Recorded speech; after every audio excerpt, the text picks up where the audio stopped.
My name is Zulf Choudharys. I'm an economist of technology and history. I wanted to see what we can learn from past pandemics and maybe develop plans for the next waves to come. If you look at the history of past plagues and pandemics, you will notice one thing: we've always survived. That's the good news. The bad news is that millions of us humans have died, and in some cases because we didn't learn any of the lessons. If you look at the diagrams here, this is what we mean by flattening the curve, where we reduce the number of fatalities, whereas if we do not follow lockdown rules, we will actually have more fatalities, which means we'll have more deaths. There's a resurgence.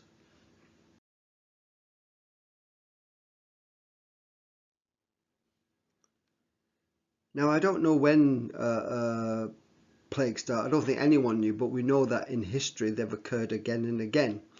And what I'm trying to explain is that we have to prepare ourselves for the next wave. Even if you go back to biblical times, as you can see, the plagues were there. There were 10 eco-disasters, crop failures with huge economic, social impacts that turn a normal plague into a political disaster for Egypt. Plagues in Roman times were just as common as they were in the medieval period, and in fact, as you can see, they killed millions and millions of people.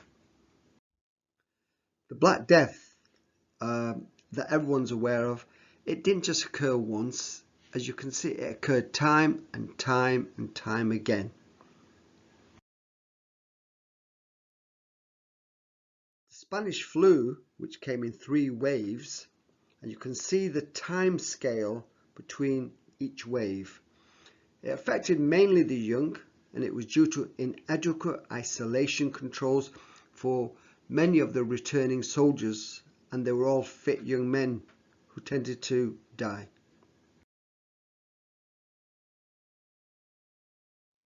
COVID-19 will have waves due to inadequate isolation controls in many parts of the world, lockdown fatigue in European countries, lack of welfare provisions as in places like India, Afghanistan, Pakistan, the Middle East, and political ignorance by many of these leaders who are not scientifically trained at all. In fact, most of them are barely literate.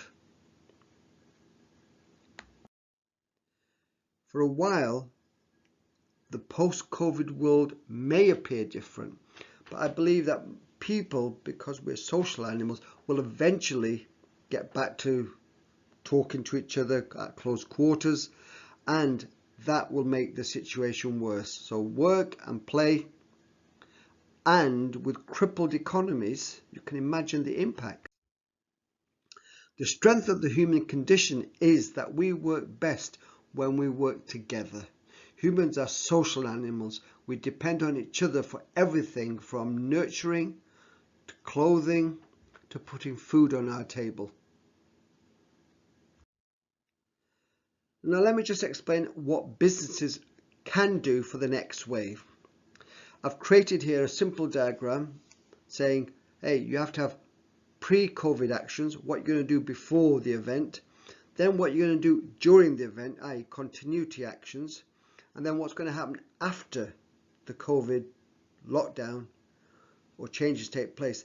In each case, as you can see, the key thing is looking after staff and looking after customers, and to how to keep trading during that time with new technologies, with innovations, or creating new innovations. Here I've illustrated just one example of a possible impact, say on a bike shop.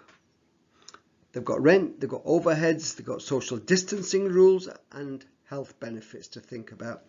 They also have to then negotiate what the risks are to their rent if their demand is less or demand is more, and what effect it has on going online. They get more orders, or new opportunities. So if you draw this kind of diagram for your business and think hard, you might be able to plan how to help yourself. In the post-COVID-19 world, businesses will have to provide new staff guidance. Let them know that you care on what to do in emergencies. You then have to have contingency plans that if there is another wave, what are you going to do about it? And you need to keep records, because as lo and behold, there will be false claims. There will be people who will take companies for a ride. So the new word is the new safe.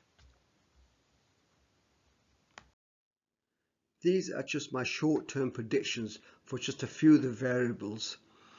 The biggest revolution will be in social media, wearables, automation, robotics, remote sensing and data science, because robots do not need to be given wages or be affected by the downturns in anything. They don't even catch diseases. So that's where you'll see the biggest investment.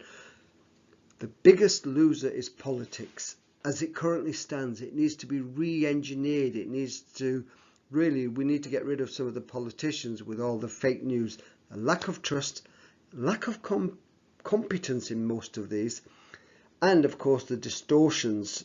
So we need to think of how we can do that. Then of course office spaces. Do we really need the office spaces that we have? And what about travel? We have to think, do we need to invest some? Now, why do I think there'll be waves? It's because COVID-19 fatigue will set in Europe. In the third world, there'll be people starving, so they need to work and therefore come in contact with other people. And of course, big business depend on a thing called footfall, the number of people either buying online or, as in the hospitality sector, coming through the door. And they'll put pressure on politicians to ease the lockdown, and they will, as they have been doing since day one, really. And so therefore, hospitality sector, which will be one of the hardest hit ones, will also be the one that will lead to the next COVID-19 part 2.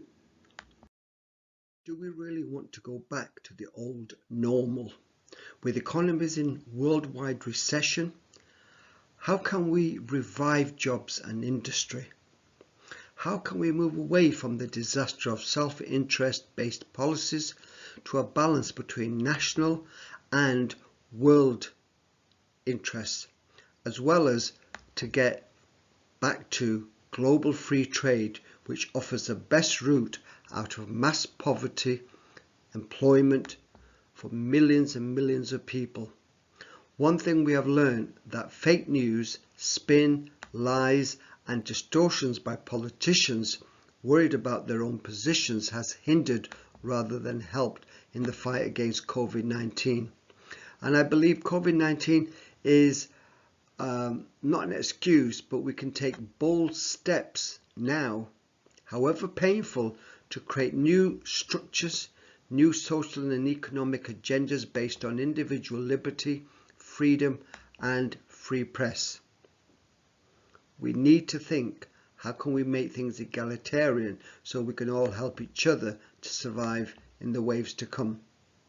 Finally, what vision have these leaders or politicians provided for the next generation of citizen?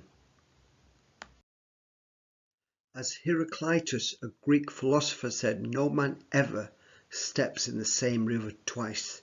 In other words, life is constantly changing, yet may appear the same. So are we prepared to learn from the mistakes and do something about it?